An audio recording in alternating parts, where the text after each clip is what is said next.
Hi everyone, welcome back to another quick update. My name is Paul from Arrow Capital Holding, and today we'll be mainly talking about the impact of the COVID-19 on the outlooks of the property sector.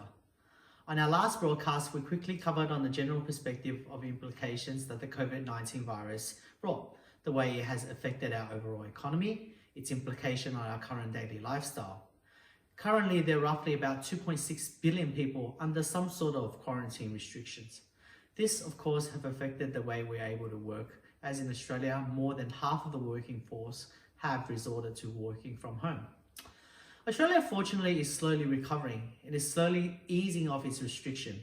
However, many are discussing the post-pandemic issues and specifically its implication on the value of properties.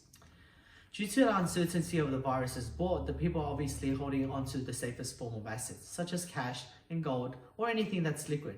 This, of course, implicates even property, that often perceived as a relative safe asset.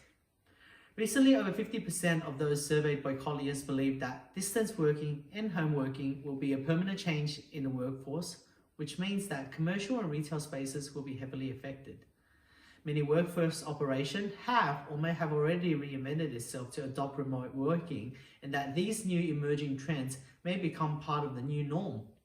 One accentuated factor which has already been happening throughout is converting from offline, the traditional brick and mortar, to the online operations. This reinvention could significantly consolidate on the usage of space on the retail and commercial sector. Ultimately, it can result in large vacancies of premises and having a surplus of supplies, which drives the total market price down. Residential property market could also fall as far as 10% in situations current to the COVID pandemic, according to CBR recent research reports. However, the market outcome may stay a lot more resilient in the long run, as historical figures have always shown Australia to make a steady adjustments post-crisis situations. There has been also numerous income protection policies already out in place to stop the spillage effect from the downturn of the economy due to the pandemic. The New South Wales state government even having talks of purchasing unsold apartments up to the value of $500 million as part of the coronavirus economic recovery plan. Now, stepping back though, the main reason for the drop of the residential housing market is actually due to the uncertainty of the short-term implication, such as the surplus in primary rental markets derived from the fall of in the overseas students and having many holiday housings and Airbnb being affected and forcibly switching back to long-term tenant leasing. Industrial and logistic property sectors are probably the most vigilant to the virus, as demand for consumer products remains steady and in some cases thriving, showing increases in volume sales excess of 200%. And due to social distancing rules, the demand for delivery service has vastly boosted the logistic market in general. Now, overall, Australia's property market has always stayed resilient to any major turmoil, and long-term real estate remains an attractive asset class.